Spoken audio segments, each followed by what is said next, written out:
Hello there and welcome to episode 73 of Right Where You're Sitting Now. We're back. Joining me in the hot seat once again, the monosyllabic responder, Mr. Mark Satyr. How are you doing, sir? I'm sat here just nodding my head. Oh, okay. So I've gone into non-verbal state. a non-verbal state. Yes, so you may have noticed in the last episode that we had a strange interlude with a badly placed advertisement, and I kind of wanted to apologise for that because I didn't actually have a control over. Well, I did, but they just ignored it. It's a long story. Basically, I gave them a timestamp for where to insert the advert, and they missed it somehow, and so it probably sounded like a bit of a mess. So apologies for that. And I think this ad isn't running anymore. So you're probably just going to hear the sound for a commercial break, and then go, "What the hell's going on?"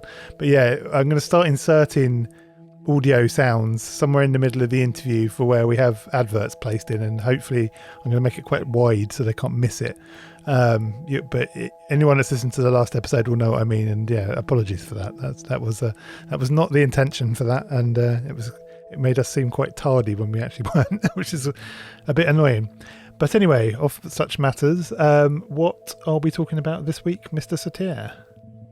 What does the word Ozark conjure up?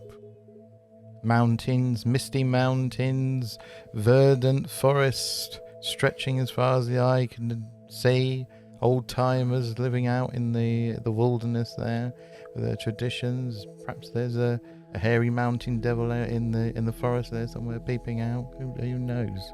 Who knows what mysteries there might be? Well, one person knows or explored those mysteries, and that's a gentleman called Brandon Weston. And he's produced 2 books at the moment, as we're aware of.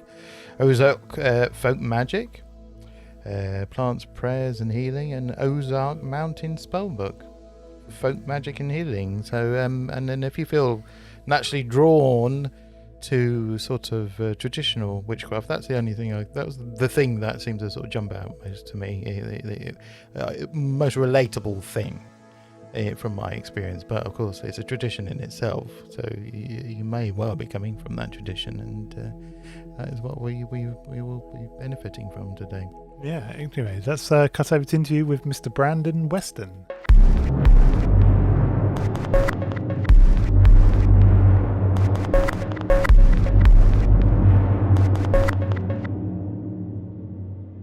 Hello, Brandon Weston. Thanks so much for coming on the show. I was wondering, could you give us a brief biography of yourself, please? Sure. So I'm Brandon Weston. I'm a spiritual healer, folklorist, and writer living in the Arkansas Ozarks. And my specialty is studying traditions of folk magic and folk healing specific to the Ozark Mountain region. And so that includes lots of lectures and writing and all sorts of stuff promoting Ozark folk culture.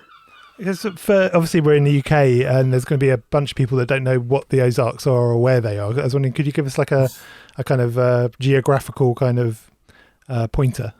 Sure. So it's kind of always been a part of the Ozark story. You know, we're not quite the South. We're not the Deep South. We're not quite the Midwest or the Great Lakes region. We're kind of stuck in the middle in between. So the Ozark Mountain region sort of encompasses southern Missouri, northwestern Arkansas, a little bit over into Oklahoma to the west, and then a little bit into Kansas. So we're generally considered a part of the Midwestern region of the U.S., but our culture is actually closer to Appalachian folk culture, and we're actually considered a part of the greater Appalachian cultural region still. Oh, okay, that's interesting. I've heard that pronounced two different ways: Appalachian and Appalachian. Yeah. Generally, if you're in the north, it's Appalachia. If you're in the south, it's Appalachia. So that gets a bit confusing, I bet. So it's an all-encompassing term, an umbrella term for a culture and an area and a group of people and well, that's a community, isn't it? A community. I mean, I must confess, actually, the profundity of my ignorance about this subject is sort of beyond measure. I mean, I only had a very vague notion of what the word Ozarks actually meant until I read the book. So that there we are. You've enlightened one person, one benighted part of the universe. So there we are. Excellent. Actually, let's talk a bit about the kind of the culture. What's it like in the Ozarks? I suppose what the people like. Give us a kind of a flavor, if you could. Well, so I'm gonna make a long story short. So because I honestly could go on and on just about Ozark culture, for hours on end, but I won't bore you. But Ozark culture really started with the settlement of the Ozark region around the turn of the 19th century. At the time, there was the Indian Removal Act. So the Cherokee were being removed, the Muskogee Creek. It's the Trail of Tears time. So around that time, the indigenous people to the Ozarks were the Osage, and they were removed from their land and put on, reservations in Oklahoma. At that time, the land opened up for anybody that wanted to settle it, basically. And the people that were crazy enough, I guess, to travel all the way to this very wild landscape were pretty much hill folk families from Appalachia, which is why we're still a part of the sort of Appalachian cultural region. So hill folk families, went west and settled into the Ozark region. And they brought with them a culture that had already been brewing and mixing in Appalachia. And that was a mixture of, different European cultures, including sort of British Isles culture, as well as a large amount of German folk culture. And so all of that had sort of been mixing in Appalachia, then came to the Ozarks. And in the isolation of the Ozarks, it really sort of grew and it evolved and new things were brought in. The region has been isolated for quite a while. Today, of course, urbanization has kind of brought a lot of things to the area, but up until the mid 1900s, 1930s and 40s, there were a lot of areas in the Ozarks that didn't have running water, that didn't have electricity, things like that. And still to this day, you can find these isolated rural areas that are still, using a well for their water and don't have electricity and don't have access to, modern healthcare, things like that. But I will say that there is a difference between what we call the old Ozarks and modern Ozarks. Around the turn of the 20th century, things started changing in the Ozarks. Folk culture, there was a folk revival. So that's where a lot of the folklorists, if you know Vance Randolph, who was a Ozark folklorist in, 1920s and 30s, this is when there was a folk revival in the Ozarks and everybody was sort of getting interested in that. But at that time, it really became the sort of Disneyland version of the Ozarks. This is where this sort of hillbilly stereotypes came in, city folk going out to the hills to look at, toothless, shoeless hill folk, that sort of thing. And so that image has really stuck with the area, even though today, if you were to drive around the Ozarks, we're still very rural, very wooded, but we have big cities. We have Northwest Arkansas, where I am, is a massive, basically mishmash of 3 different big cities that have sort of grown in together. And so part of the role that I have as far as writing, but also being a part of this living culture, is updating the story. That really was one of the driving forces for publishing. Was I really wanted to show people where our traditions are today, how they've evolved to the modern world, how healers and magical practitioners are working today. Because for so long, the one image of Ozark folk traditions, especially healing and magic traditions, has been, this sort of stuck in time museum exhibit from the early 20th century that the folklorists gave us. And that is what people think the Ozarks are today. And that is far from the truth. The informants, the people that Vance Randolph was talking to in the early 1920s, 1930s, a lot of these people lived through the Civil War. So it's a very different culture than it is today. So that's where I am today, is updating the story. I'm not getting rid of any of the traditional practices, but I'm saying, I'm looking at it in a realistic way. I'm saying, these practices aren't really around anymore. We have to look at where the practices are today, how the traditions have evolved, and how they can continue to evolve into the future. Otherwise, if we just stick with this sort of stuck in time image, the culture is definitely going to die. Yeah, it's definitely, it's kind of like almost like a combination of archiving and updating then the books. Absolutely, yeah. And one of the sort of, I guess, drives for me is, I'm also a practitioner of the folk magic and healing traditions. And so the, folk healers and magical practitioners, at least in the Ozarks, we haven't really been able to tell our story. It's always been folklorists or storytellers telling stories about us. And so that's been kind of another area that I've been really passionate about, is getting stories from healers themselves, not just, relying upon what people are saying about healers. Because, of course, that's going to be very different from the actual truth of the situation. Did you have an interest in any other kind of a culture, I suppose, like Western esotericism or anything like that? Or? Yeah, I'm pretty eclectic with my interests. And so one of the things I really like doing is being able to connect, my own sort of cultural folk practices to, back to their sources. There's a lot of folk practices here in the Ozarks that you can trace directly back to, British magic, cunning tradition, as well as Braucherei in Germany. And so that's one of the things that I really like doing, is being able to make those connections.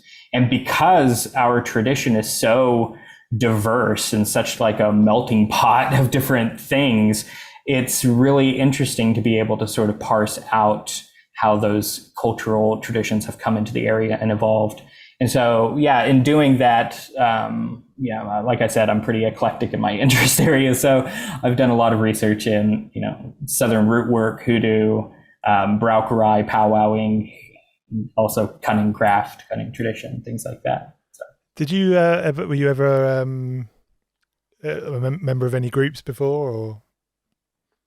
No, no, I'm not a member of like the Rosicrucians or the OTO or anything like that. Okay, that's cool. So, how did you actually become interested? Because I think there's a good story here, isn't there, in how you kind of became interested in Ozark magic. Sure. So I guess I got interested really in college, but I guess the story began when I was a kid. So I come from a multi-generational Ozark family, and one of the things about Ozark folk culture is that a lot of the practices that we have become sort of ingrained within the culture to such an extent that it's just mundane. So I grew up with a lot of stories that were told about, magical creatures and healers. And I had a great uncle who was a wart charmer. So he could buy warts off of people. He could also stop blood, like from a bleeding wound, things like that. But honestly, even though I grew up with this stuff, I never thought it was weird. I just assumed that everybody sort of had this stuff in their family. And so, pretty soon I figured out that that wasn't the case and that there was something here. And really my interest started with Vance Randolph, who I mentioned earlier. And I found his work in college, when I started college, and I started reading his Ozark Magic and Folklore, and he was talking about wart charmers, he was talking about blood stoppers, he was talking about all this stuff that my family had been talking about. So at that point, something clicked, and I guess I realized that there was something here that I was interested in, because I was always the weird kid that, was out in the woods picking plants and talking to trees and all this other stuff. So I had always kind of had a connection to, I guess you could say, witchcraft or this sort of traditional folk magic. But then, and so in college, I really got interested in the actual academic aspect of Ozark folk studies, but there was always this feeling of, well, this is all old stuff where, what if I go out into the rural Ozarks, am I going to find this stuff? So really that was the driving force for me to actually go out and collect things. So I started collecting for my family, and then I went into the community. I went up into Missouri and across the Arkansas Ozarks and all over collecting stuff. And about halfway through that process, I found a teacher who identified me as a healer. And so my process changed a little bit from, I sort of ditched the academic pursuit and started the practitioner route at that point. Yeah, it stepped over the threshold from the sort of exactly from the sort of the paper world to the real world. Yeah, and that's where I am today. I'm sort of half practitioner, half folklorist, but I always want the folklorist side to be very sort of, I guess, more respectful than folklorists have been a lot of times in the past, because I am a part of that sort of practitioner culture. I know how poorly we've been treated in the past. Yeah, I mean, that's an ongoing. I mean, in the future, academics in the future will look back at us and say, well, and have probably have poor opinions about parts of our way of looking at things, and that's as it should be. Says as it should be. It's like I think you mentioned, Mr. Weston, the word shaman, and how that's become very popular. Actually, the first time I encountered the word, and it's probably the first time, one of the early times it's been in England, anyways, is through science fiction. From the 70s, so that's quite an early. But but the word shaman, although it's a useful word, it's useful, and I think that's why it's sort of been coined, becomes a kind of coinage. Right. I mean, it's like witch. Witch is kind of becoming that same sort of catch-all term as well. Yeah. I mean, shaman, specifically, I mean, wouldn't nitpick about it. I mean, specifically, it comes from Siberia. It's a very Pacific sort of cultural thing. But I suppose people saw parallels. They saw these parallels, and it was better than what we had before, which would be like witch doctor, which doesn't really... which may have made sense more to people at the time, but now it doesn't have it's sort of out kilter completely. So again, and in the future we'll find some other term. They're only human terms anyway, so right. They're all limited, aren't they? So do you think there seems to be a real boom again at the moment in these kind of more traditional practices, doesn't there? I mean, we had what's his name, Keldon on not so long ago, another Llewellyn author, and but yeah, I see it all over the place. I think it's often referred to as traditional witchcraft, isn't it? Would you place Ozark magic in that bucket, or? I think I'd place aspects of it definitely under the sort of traditional witchcraft umbrella. I tend to use, folk magic and folk healing just because I think that these are more useful to describe the practices, just because things are obviously changing amongst sort of neo-traditionalist practitioners in the Ozarks, but for the most part, if you encounter healers or practitioners, they don't necessarily refer to themselves as witches or, the practice as magic, things like that. So I try to keep with sort of the traditional understanding of that sort of stuff, because, in the Ozarks, up until recently, really, I mean, anything to do with magic was evil. And especially witchcraft, things like that. So there was a lot of sort of cultural clashing in the 60s and 70s with the New Age movement specifically, over, you had traditional healers who had been fighting against their understanding of witchcraft for years, and then you have self-proclaimed witches sort of coming in. So I tend to use folk magic and folk healing just because I think they describe the practice a little bit more. But also, I'm well aware that a lot of what I do, it would be considered a part of like traditional witchcraft, and I actually don't mind using those terms, especially if I'm talking to other traditional witches. I think it's easier to sort of understand some of the concepts in that way. Yeah, folk magic and folk healing sort of, unless, especially with folk healing, people tend to think, homeopathy and things like that, which isn't outside of the range of practices in the Ozarks, but it's not quite. Sometimes witchcraft really does describe practices a little bit better. Yeah, I mean the figure of the witch, it seems like quite an important figure in the sort of Ozark kind of worldview, traditional worldview, and I can see how as a personification of sort of something very sinister but powerful and mysterious, but at the same time that's a very sort of it sort of shifted a bit like the word shaman, isn't it? It's sort of shifted, but yeah. it's still useful. Like that I think you mentioned that sometimes it's the witch over the hill. We're going to send back the negativity or whatever, the banefulness to the witch over the hill, and so the witch, as in that sense, it seems to be still a potent symbol. It's an ambiguous symbol, and that's part of its power, I think. So right, and I mean still today, especially the traditionalists, they still invoke the image of the witch as a part of ritual.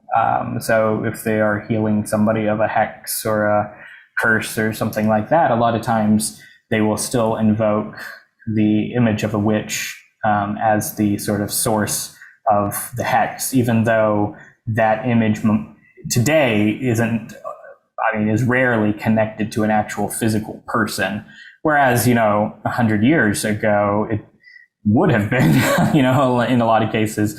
Today, even though that image of the witch as sort of the symbol of evil is still invoked, it is, like you said, more so that witch over the hill, or the witch that lives in the woods, or the witch that's in the swamp, or the witch that's on that mountain.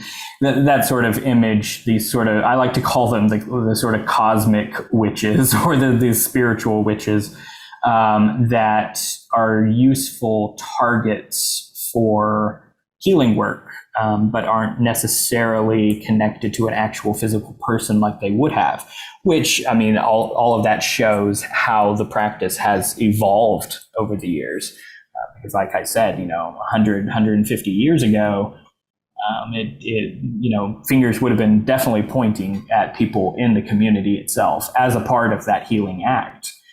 Naming a person wasn't a part of, you had to know who sent the hex in order to cure the hex, that sort of thing. Yeah, I mean, if you take the word pharmacy, it's actually a Greek word, and it originates from a ritual like driving out, like a scapegoat over somebody who's somebody who's, I don't know, deformed in some way, or somebody who's an outsider who's been scapegoated in some way, and they're either killed or driven from the community, and it's like a healing thing. It's like, there's a plague, right? What we're going to do, right? We'll blame this chap here, right? He looks like a likely candidate. Drive him out from the community, and hopefully, with the intention, anyways, that the plague will sort of pass over and we'll survive it. And so that's where the word pharmacy comes from. And you can see how, we go to the pharmacy today, of course, without realizing that. And so you can see how those that's still there, isn't it, in that narrative? It's not, they're not calling it a pharmacy, but in that narrative, you can see a kind of echo of that, sort of a ghost of that, really. Right. Yeah, it's interesting. Yeah, just a sort of side point. I've been noticing in the UK, at least, that there's definitely been a rise in kind of what I'd call like high street magic, as in like, palmists and astrologers. Mm-hmm. And have you noticed the same in the States? Yeah, there's definitely a sort of resurgence in both interest in folk culture, as well as interest in witchcraft in general. So That's why I was saying earlier that the opinion about the witch has definitely changed amongst sort of neo-traditionalist practitioners here, because I have met quite a few people who I would consider to be very Ozark, very rural Ozark people who, read tarot cards, call themselves witches, use crystals, things like that. And so I definitely think that today more and more people are getting interested in that sort of thing. And so it's definitely changing the folk culture as well, because if you have practitioners, they have to have clients, and they have to be able to talk to their clients in a certain way. So if their client comes to them asking for, what crystals should I buy for this, the healer has to evolve their practice to accommodate that sort of thing. So at least in places around here where there are practitioners that are in a more sort of urban setting, I think that they are definitely being influenced by the sort of more new agey sort of witchcraft practices, which I actually don't have a problem with new age practices. I think that it's a naughty word a lot of times, but I don't consider it to be. But I definitely see practitioners that are, especially those that are in the towns and more urban areas around here, that are definitely being influenced by the sort of resurgence in that interest in witchcraft. The rural people, it usually filters out to them a little bit later. A couple of years ago, when I was collecting a lot of the information that I have that went into the books and all of that, I would occasionally find a healer who worked with crystals, read cards, things like that, occasionally. But now it's becoming more and more common. A couple of years ago, I kind of did another little tour around, visited some of the places that I had, collected from in 2012, 2013. And, I found more people working with, I met a lady who was working with runes, which is pretty interesting, and definitely not a part of our folk culture, even though it's a part of our sort of ancestral folk culture.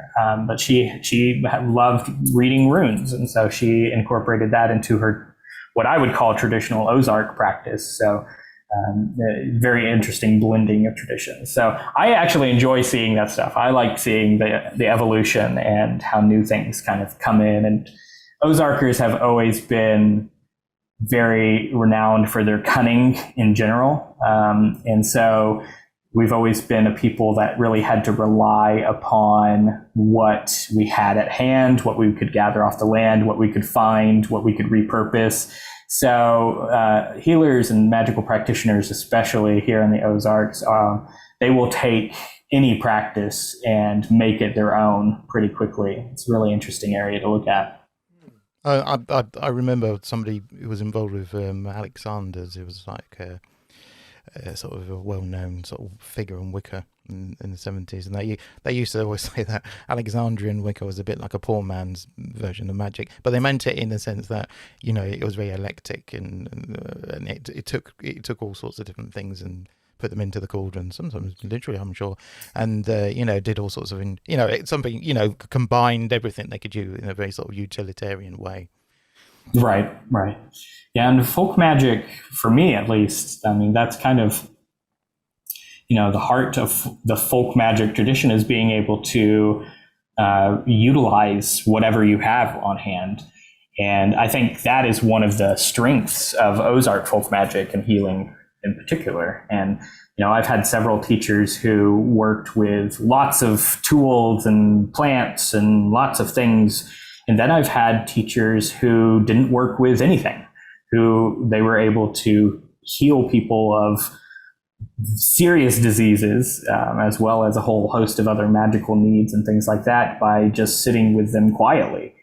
One of my favorite teachers, who was probably the most influential on me, she at one point she got kind of upset with me because I kept asking her about different tools. So, what she used, if she used special spoons to stir her medicines and things like that. And she kind of got upset with me, and she stopped me and she said, as a healer, you should be able to do everything you need to do in a completely empty jail cell.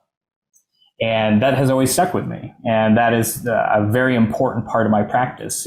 This idea of really all you need, at least from an Ozark perspective, is your connection to your inborn gift, the connection to this sort of innate flow, this innate river of magic in the world around you. And as long as you're able to connect to that, you don't need anything. You don't need even eyes or ears or a tongue. You don't need any of that to be able to, work magic, work miracles. So that's always stuck with me. And I think that is one of the advantages of folk practices like this. And I think a lot of times folk practices sort of get set aside and kind of put down because of their simplicity. But I think a lot of it is people not understanding the real complexity behind this sort of simple exterior. And you use a very striking analogy, and I was reminded of it in just what you were saying there about the river. And it's you got this river flow. You got this idea of this river flowing, and that if you were floating on your back, you could sort of move anywhere you like up and down the river, side to side. But if you had constructed a boat or had a way of steering it and so on, or if you could keep your hand on the tiller, you could drive it around, so you could direct it a bit more, precisely. But still, you still got to go with the flow. The flow is the important thing. And would you say, in the Ozark tradition, is it a connection with the landscape, the nature, the forest? From reading the book, I had this image of the forests what just went on and on and on, and and there was a sense of the forest as a sort of very much a thing in itself, a person in itself, a being in itself, which you develop this relationship with. Is that have I got the right idea there? Yeah, absolutely. The landscape has always been a huge influence upon the practice. Pretty early on, it developed in a sort of practical way. Hill folk really had to have a good relationship with the land in order to survive. So they had to be able to find water, and they had to be able to preserve water sources. And so over time, a lot of sort of folk beliefs and taboos arose surrounding the natural landscape. So for instance, it's, you don't ever plug up natural springs. You don't mess with them at all. You protect them, you clean them, or else you'll risk incurring the wrath of the land spirits that dwell there. Especially we have what we call the little people, who are it's an amalgam of European fairy traditions and indigenous fairy traditions. And so we have the little people who are sort of protectors of nature. And so the natural landscape, especially, medicinal plants, things like that, has always been a part of the practice. I've met traditional herbalists who knew upwards of 300-400 different individual plants to use. And of course, over the years, our biodiversity, unfortunately, has, been lessened due to, urbanization, things like that. But we're still a very natural area. There's still very rural areas around here. Where I am, I live in town, but even here, I'm surrounded by the natural landscape. We have 10, 11 different parks within 15 minutes of me. So it's still a huge part of the folk culture, and it's a huge part of the practice itself. But there's this understanding also that sort of innate flow of magic isn't just found in the natural landscape as we think of it. One of my teachers, she lived in town. And so I asked her one time about her connection, how she stayed connected to the landscape. And she just laughed at me and she said, well, our houses are built on earth. Our houses are built out of earth. So there's this understanding that this sort of flow of magic, we think of it as, just being in these sort of pristine wilderness areas. And of course, the flow may be stronger there, but it is, the flow is also in urban areas as well. It's in building, it's in wherever we are. And so the purpose of this sort of folk magic tradition is not only to connect to the sort of natural landscape as a provider still, but also being able to connect to that innate flow wherever you are. Because, if you're a healer, are you always going to be in the woods? Sometimes you're going to be in town and somebody's going to ask you for healing. So are you going to have to take them all the way out to the forest? Which I've met healers who do that. They have their specific power places that they've used to heal people. But I think, in general, this worldview is recognizing the flow of this magic through all things, and that really we're all a part of nature, whether we're in town or in the woods. Yeah, and you use the word little people there, and to people in this part of the world, that's sort of inexplicably, not inexplicably, essentially associated with Ireland. If you say the little people in this part of the world, we immediately think of leprechauns. If you lived in Pacifically, it's a reference. I mean, the word leprechaun is actually a Celtic word. People are surprised. People tend to think of leprechauns and wearing little green suits and things and little top hats, but actually the word leprechaun goes back a very long way. So, but in other parts of the world, they say different things. I think the sort of Cherokee, or the sort of native people in that part of the world, they also had a tradition of they didn't call them little people. I think they called I'm going to mispronounce this horribly, so I apologize in advance. They called like the Pukwudgies or something like that. Was that the Cherokee actually do have the little people? They're the Yamwi Chunsti, which literally means little people in Cherokee. Wow. So our little people, Ozark little people, is an amalgam of the sort of Celtic European fairy traditions, and also mostly Cherokee, but then also Muskogee Creek, a little bit of Yuchi and Kawasati. So basically people of the eastern part of the U.S. that would have blended traditions in Appalachia before removal to Oklahoma. So yeah, the Cherokee still have the little people. And so it's interesting to look at our Ozark folk beliefs and be able to see exactly where our folk beliefs were influenced from the Cherokee specifically.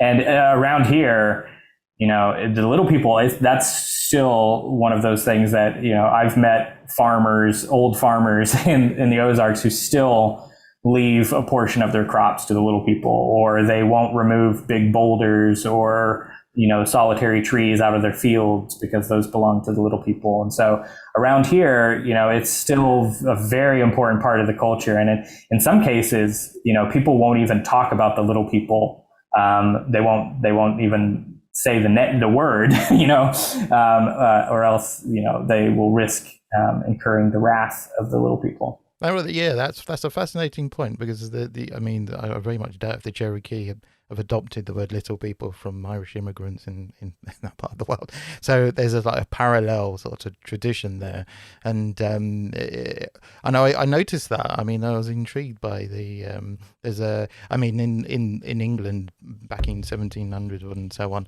you had a tradition of people identified and self-identifying as, they call themselves charm doctors or fairy doctors. And and they sort of work with the little people, and but they're these sort of uncanny, sort of ambiguous figures, because there's an element of, the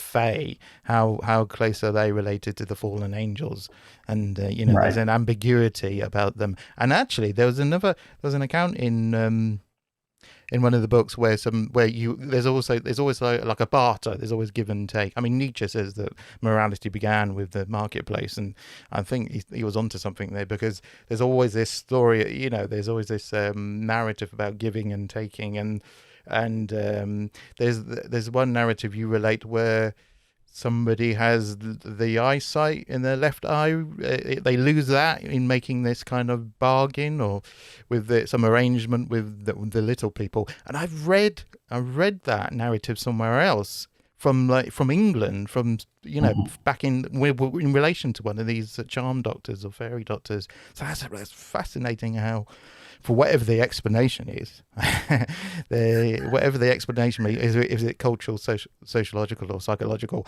or something beyond, or all three, and then something beyond that? Where does that where does that narrative lie? It's totally intriguing. Yeah, it's really interesting seeing some of those crossovers because I've encountered lots of that. There in Ozark folk tales there are fairy marriages, marriages with the little people, things like that. And so I think that a lot of these sort of cultural beliefs, definitely have an ancestry in European places.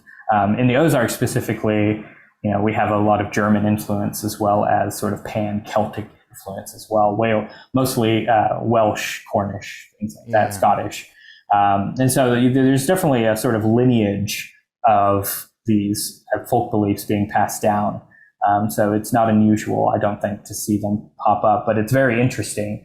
And I think that, I don't know, as a person who frequently works with the other world and spirits of the land and things like that, I think that these are cross-cultural beings that sort of pop up in different places at different times. So, I think that wherever there are people, there are probably going to be the Fae as well. So when you started writing the book, how did the Ozark practitioners kind of react to it? Were they, because I know in a lot of sort of occult or folk traditions, there's a kind of like a unwritten rule almost about money making or in regards to healing and things like that. But also, I'd imagine possibly that came up when you spoke about writing a book. Maybe, I don't know. Yeah, I went back and forth with myself for quite a while, debating whether or not I wanted to write about this stuff at all. Because, historically in the Ozarks, there have been taboos against, how you pass down certain information. So spells and rituals, verbal charms, things like that typically are passed down orally. They are never written down. It's said that if you write down charms and verbal charms, prayers, things like that, it will kill the charm. It will kill the magic. And so that is sort of the traditional view. Today, the healers that I worked with, most of them, I would say nearly 90% of the healers that I worked with were so excited that somebody was interested that the old taboos sort of flew out the window at that point. The situation with at least the very, very, very traditional forms of Ozark healing and folk magic, there are so few practitioners that, generally speaking, most of this stuff is just dying off with practitioners at this point. There's not enough people that are interested in it. Typically, old timers will be very cautious about who they talk to, so they don't necessarily want to pass down things outside of a family. Stuff like that. So in a lot of cases, I was the trusted person that they were willing to pass things to. So I always tell people that, the information in both of the books, and the second book is a spell book, so specifically the rituals and things in that book, this is just the tip of the iceberg. And, that kind of surprises people because, I've written a lot of words about the folk magic and healing. But this is really just the tip of the iceberg. A lot of this stuff that I have been passed isn't stuff that I'm willing to publish. It's not stuff that I'm willing to even teach to people. So this is really the sort of foundational practices. The spells and rituals and verbal charms that I include in the spell book are all verbal charms that I was passed in non-traditional ways. And so I am comfortable passing them further on in non-traditional ways. And so, it's hard to really pinpoint, this is the way it's done. I always like to say there are as many practices in the Ozarks as there are practitioners. And that's really true to the story. You might meet one person who is very traditional and won't pass down verbal charms except to somebody of the opposite gender who's younger, which is a very traditional way, passing down opposite genders and older to younger. So there are some people that still operate in that way, but I will say for the most part, the practitioners that still have something, that still have some powers, in a lot of cases are very desperate to pass those things down. So I always encourage people, please, talk to your elders, talk to your family members. even if they don't have any magical spells or anything like that. Just talk to them. You'll sometimes be surprised by what they do know. So really, I pass down things in a very non-traditional way, but it's kind of funny saying non-traditional. We consider these things to be non-traditional, but in the Ozarks, it actually, in some cases, has been very traditional. So yeah, it's a very diverse area, and so there's lots of room to practice in lots of different sorts of ways and to pass down information in different ways.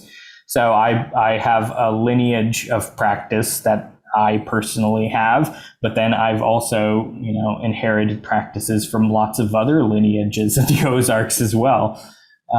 So yeah, the information that's published out there is all information that I feel comfortable publishing. And I will say, while I was worried about publishing this stuff, for the most part, every person that has sort of come up to me, especially Ozarkers, they are excited that this stuff is out there. There hasn't been anything written about Ozark folk culture, especially folk magic, since 1947. Yeah, that's a So while. it's an area that is underrepresented, under-researched. And so for the most part, especially with the Ozarkers, there is no criticism. They are excited to see their culture revitalized. They're excited to see practices, especially, people who have been a part of other sort of European traditional witchcraft movements, but now want something closer to home. They're excited about it. The criticism I've had has come from non-Ozarkers, typically a part of sort of more ceremonial magic groups who like to criticize the sort of non-conventional rituals and ingredients that I sometimes use, forgetting that Ozarkers have always used what they had on hand. So if all you have are dollar store tea lights, then that's what you're going to use, So I'm pleasantly surprised by the reception of the books and the classes and all the other stuff.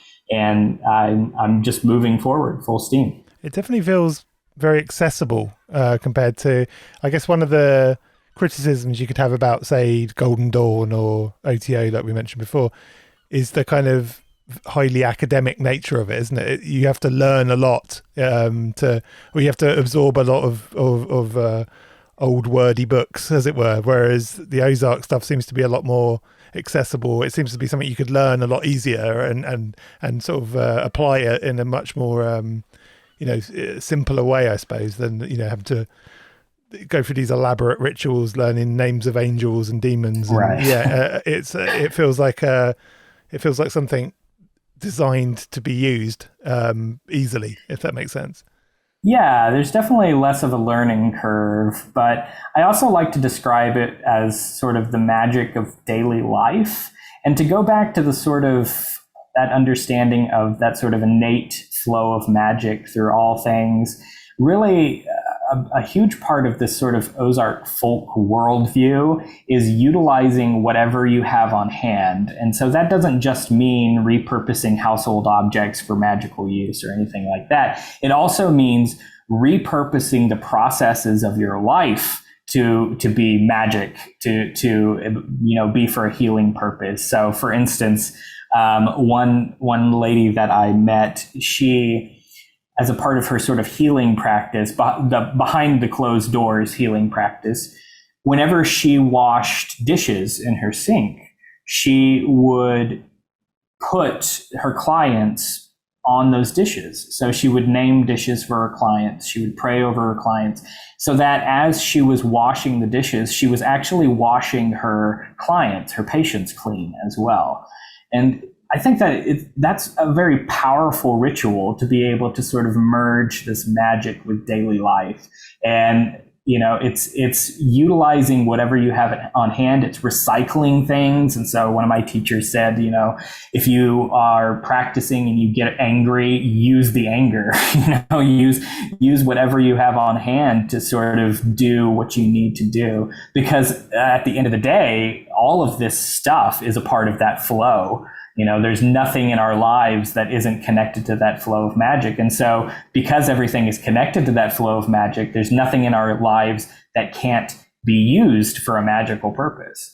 And so you see that, just to give another example, one old traditional ritual for cursing, specifically like retribution work, which is, I know, always a taboo subject amongst people, but in the Ozarks, it's not. People cursed as well as healed. But, traditional curse that I encountered was, whenever the old man that I was talking to at the time, whenever he wanted to, he called lame or harm his enemies, he would go out and chop some wood, and he would name logs for his enemies. And as he chopped through them, he was chopping up their power, or he was chopping up their influence over his life or his patience, or whatever it might be. So I think that is one of those sort of really interesting areas for people, which makes it very accessible. It makes it sort of to where everything in your life can potentially be a ritual and can potentially be, a healing act. There's lots of knowledge about the landscape and plant life as well, though, isn't there? Which is something I know nothing about. I mean, you mentioned Culpeper. Well, I was interested. You mentioned that because he comes from this part of the world. Yeah. So I've been to the village actually that he lived in. So that's an interesting. It was interesting hearing, that was an important text. He's like a kind of a person who identified lots of different herbs and used them a very, very long time ago, and actually I think he had a garden. He had a special garden he attended. So again, that was interesting but it's more of like a wilderness. You have your own garden in the Ozarks, but also you have the garden of nature itself, the forests, and sort of go hunting, or looking for various things, and being able to identify that and know what it is, and that in itself is a skill. It's knowledge and a skill, isn't it? Yeah, absolutely. Yeah, and I mean, as with most things in the Ozarks, it's a skill that's often passed down orally. So the plants that I have been taught to use and to identify, I was taught by going out with a person, and they would show me. They would show me the plants, and then they would have me identify the plants without their help and things like that. And so I have, very limited knowledge of plants. That's one of the areas that I'm pretty good at, but compared to some of the herbalists that I've known here, I have, I don't have that big of a knowledge. But I think that it's one of those really interesting areas to look at, because it is a sort of true amalgam of European and indigenous folk beliefs. So I would say probably 70 to 80% of our botanical plants that we use for healing come from indigenous sources. So they are non-European plants. The other sort of 30% are plants that would have been brought over with Europeans as a part of kitchen gardens, herb gardens, things like that. But the vast majority of the plants, we would have known nothing about.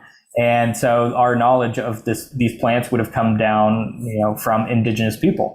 And it's very interesting how this sort of knowledge has been passed, one generation to the next. And, today, unfortunately, is being sort of lost, but there is a resurgence in interest in medicinal plants and things like that, which excites me. So people are starting to get interested in it again. But it's one of those areas that I don't think will ever get the full amount of respect that it deserves, not just because it's, a very complicated system, but people don't understand the sources of the system either. So for instance, I've met Ozark folk healers, and a part of Ozark folk healing, traditional healers use the humoral system, the four humor system, in a very complicated way, mixed with astrology a lot of times.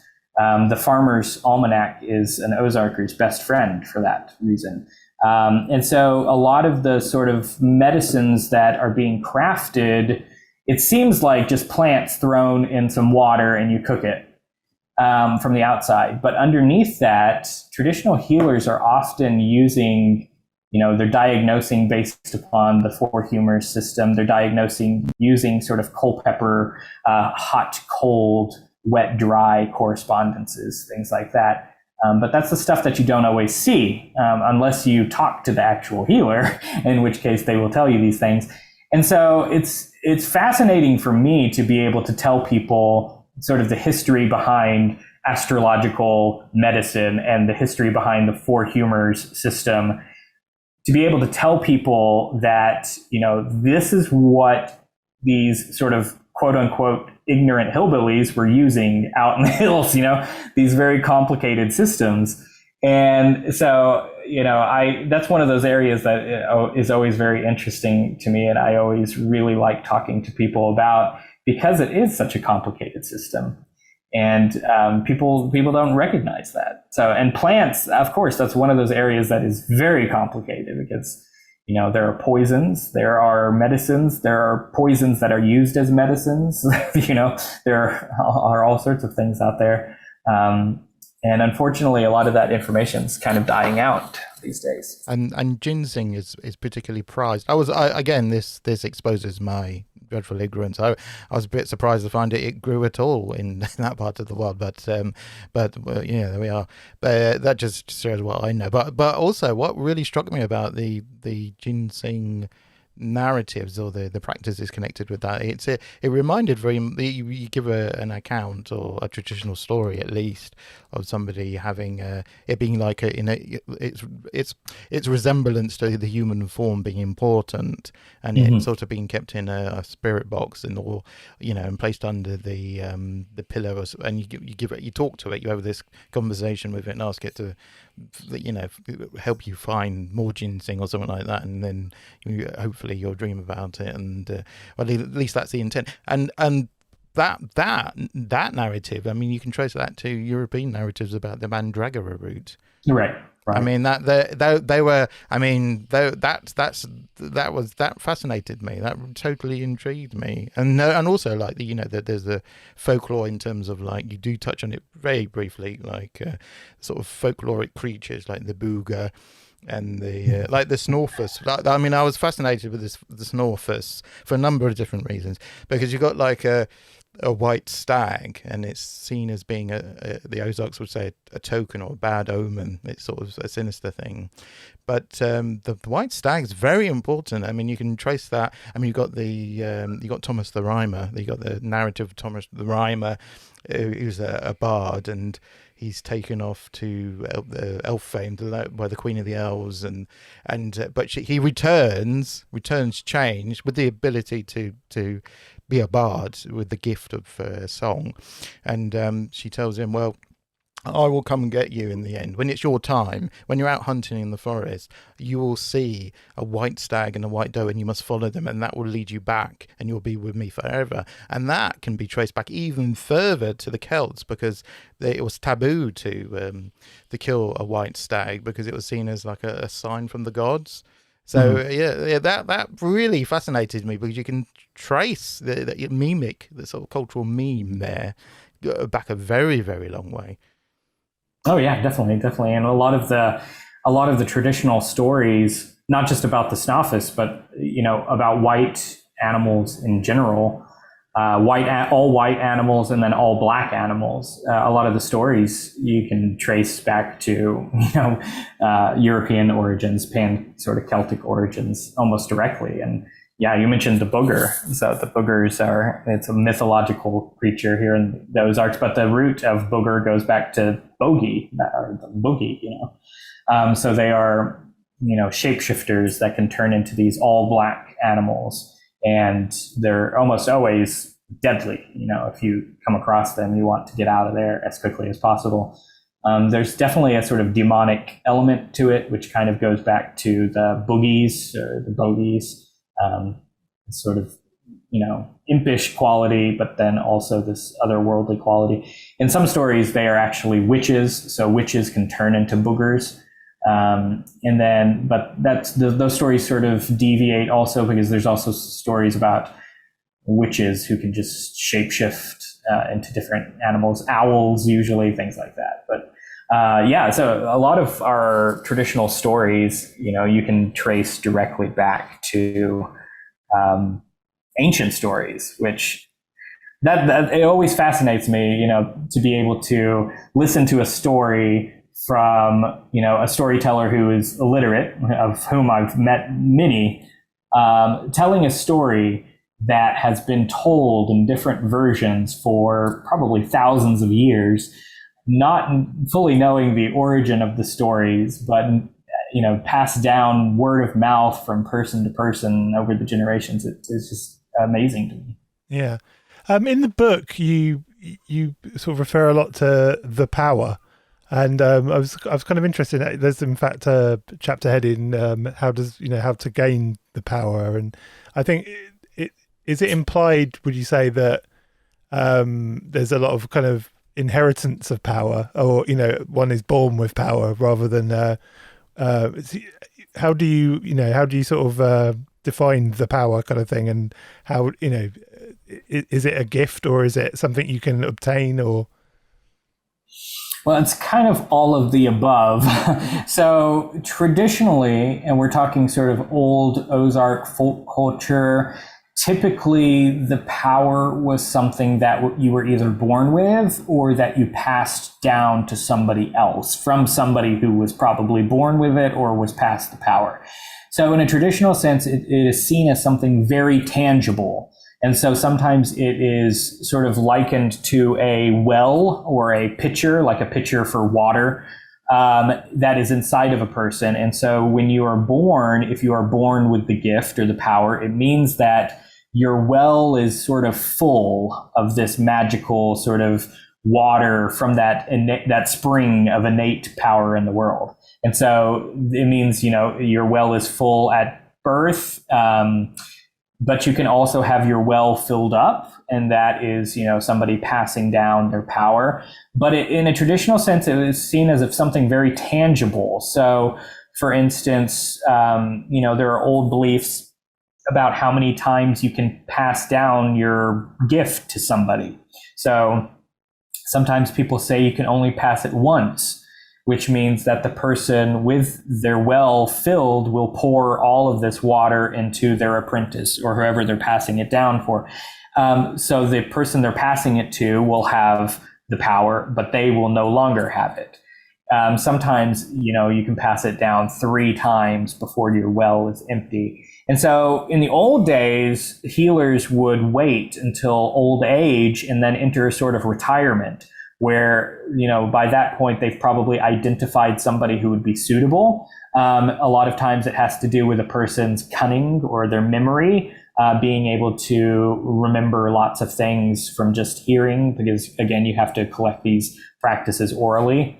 So they will then pass down their power completely and retire. All of this power is in their apprentice now. They will help them learn, the craft and all this other stuff. And then they'll just sort of sit back and retire. Today, it's a little bit different. The practitioners that I've met, most of them don't have the sort of view of the physicality of the gift.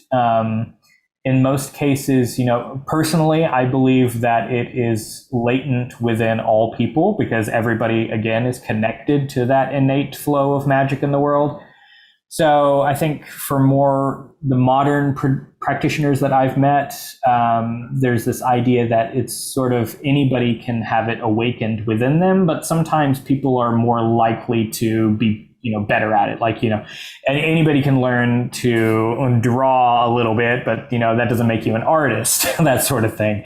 So it's still seen as something that's very important to the work, to the actual work of the folk healing and folk magic, but it's not seen as something or, you can lose it, things like that. And over the years, there are lots of other ways. So like I said, typically people were born with it or passed it, but there are also other ways. You can steal the power. You can find the power. You can buy the power. You can, there's lots of different ways of gaining this sort of power. Today, I think it's more viewed as something that's sort of unlocked or sort of a light switch flipping on and off. Sometimes it takes a person with the power to sort of activate it within somebody else. But it's typically not seen as being so tangible anymore. It sort of reminds me slightly of sort of transcendental kind of beliefs, doesn't it? It's this kind of idea of a sort of a power flowing through everybody, and you can access it in different ways. I know in transcendental meditation, that's certainly the key. There's this flowing river that you access, and it certainly chimes quite closely to that, to what you're describing. Have you come across that kind of comparison before? Or? Yeah, and I've kind of, it's one of those things that it's hard to define exactly. So of course, I use a lot of words to describe something that's undescribable, really. But yeah, there's definitely connections to, I think, other systems as well. I've had some druid friends tell me that it's very close to their sorts of practices and things. And really, it's interesting to see how this sort of connection to nature, connection to that flow has manifested in traditional religion in the Ozarks. There's always been this view that the Ozark people are very religiously conservative, which is actually fairly recent. Only since about the 40s and 50s have people been very, very religiously conservative. Traditional religion in the Ozarks was much closer to this sort of connection to the Holy Spirit or connection to God within all things. It was much more sort of pantheistic almost, but not quite there. There's definitely, the folk religion here definitely had a huge influence on the magical practices, and vice versa as well. The magical practices, I think, had a huge influence upon the religion as well. Traditional religion from sort of Ozark perspective was very simple. It was usually, a person's connection to, the God who is in all creation, that sort of thing. And that definitely influenced this sort of idea of the flow of this sort of innate power through the world. I say flow of innate magic or flow of innate energy, but I've also heard people say, that is, God within all things. So of course, language changes depending on who you're talking to. I like to refer to things in a little bit more neutral sense, just because, I'm not particularly religious in that way. So neutrality is a little bit better for me. But I've definitely, encountered this sort of, I don't even know what to call it, this indescribable connection in lots of different traditions. And I think it is sort of less of a sort of religious offering and more of a human offering. It's a connection that we have made as humans rather than, from any sort of religious leaning. Yeah, it's definitely interesting. So could technically somebody that's never been to the Ozark region and picks up your book, say over here in England, could they, effectively practice Ozark magic? Or do you feel like it's kind of region locked almost? No, I think that, one of the things that I think the Ozark perspective has to offer is this, we've talked about it a lot, this idea of simplicity and what it means to heal, what it means to practice magic. And I think that that is something that, from my perspective, that we really have to offer all folk magic traditions, no matter where you're from. And because the Ozark practice is an amalgam of so many different things, pretty much anybody can sort of pick it up and be able to identify with it. I had a couple, for the first book last year, I had a couple students in some of my virtual classes who were Muslim, and they specifically North African. And they were so interested because there were so many correspondences between the things that I was talking about and North African Islamic folk magic and healing. And so that for me is really exciting when somebody not from the Ozarks, not even from a sort of Western magical background, is able to pick it up and be able to see parallels. And for me, from my own sort of personal perspective, I want to encourage people to sort of look at this as a human inheritance. That sort of goes beyond cultural leanings and cultural lines and boundaries and things like that. So yeah, I want anybody that is interested to be able to pick up the books and learn something from it. It isn't a closed practice. Like I said, there are practices that I will never teach and never write about. And that's just that. I'm happy sharing all of the things that I am able to share, and all of the stuff that I can't share, I won't. So that's that. That's great. Thank you so much for giving us so much of your time. I appreciate that. So let us know what you've got coming up next. I mean, you've just released a book, but do you have any plans for further work? Yeah, so this summer I'm mostly doing some stuff with the book. I'm teaching some in-person classes. I'm doing some interviews and some book talks and things like that. I'll probably be doing another series of virtual classes this fall. I really like teaching these virtual classes. It's a way for me to sort of isolate big topics within Ozark Folk Magic and Healing and be able to actually cover them in a meaningful way, because it is such a sort of complicated and diverse area. I like being able to take little bites off of it as these virtual classes. So I'll probably be doing another series of those in the fall. I am writing still. I have some other stuff in the works that unfortunately I can't really talk about yet, but I am still writing, and I have lots and lots more ideas of things that I'd like to cover. So awesome. I don't think I'll ever stop. Well, don't. It's a really interesting book, and books, I should say.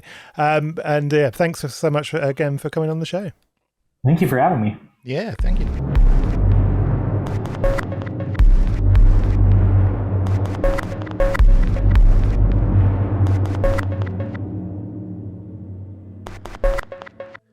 And we are back. How did you find that one, Mr. Satyr? Well, like I said, it was not my natural territory in every sense of the word, but that's the delight of it. That you can always learn. Learning is an lifelong, ongoing thing, and you get introduced to these new ideas, concepts, experiences, and you can see how they all link together on a much deeper level. And that again was very much my experience of benefiting from the book. It felt almost like a knowledge exchange at one point. The two of you were kind of going backwards and forth on. That could have gone on a much longer. Yeah, if I it could have. It could have. If I hadn't brandished the whip, it could have gone on a much longer. And our very discerning listeners have been robbed of that experience. And I think again. Again, culture's been, culture here has been sort of, robbed of something special. Yeah. Yeah. Mark's annoyed because I have a structure for the show, and I forced him back onto the structure. Was at mid swapping of demons or the Fae get mentioned. In the Ozark traditions, in the folklore, there's we find the sort of a creature called the booger, related to like the idea of the boogeymen, and but the booger, you get like booger, you get booger dogs, booger cats, booger raccoons, possums, I think get mentioned, and even I remember even in the book itself there's a reference to a booger turkey, which sounds like a particularly scary because the booger is this always malefic, aggressive, and pitch black sort of creature that sort of haunts the mountains there, and also there's and people living in this side of the world in England, the United Kingdom, especially particularly in the north, might recognise the bogle, because the bogle is the same. It's a big black scary creature that takes the form of an animal, usually like a donkey, a calf, cow, something like that, and it causes that gets up to mischief and all sorts. And so there we are. So it looks like there's these parallels there, and cultural mimic parallels there. So you could say it bogles the mind. It does. It does. That's a kind of joke on my level. That's the sort of that's my job. Yeah, sorry, apologies. That's my job, that. Yeah. I've taken it. Anyway, if you want to catch up with us online, at Sitting Now on all the socials. YouTube is Sitting Now. But yeah, come and say hello, subscribe, like, do all that business. We love it. So we will see you next week. I'm going to start trying to release these on a more regular day. So I'm thinking probably Wednesdays I'm going to start releasing these episodes, because just so it's a regular thing. I don't like them being released on uneven days. So I think Wednesday will be our new Wednesday morning GMT. So it'll be nice and early. It will be nice and fresh for you in the Americas when you wake up on a Wednesday morning. So that's my plan from moving forward. Whether I stick to that plan is another thing, but I'm going to try. So yeah, we will see you next week with Mr. Oh, next week was going to be an interesting one. So I'm not going to say what it is because it's still up in the air, but we do have other stuff booked as well. So we will see you next week regardless.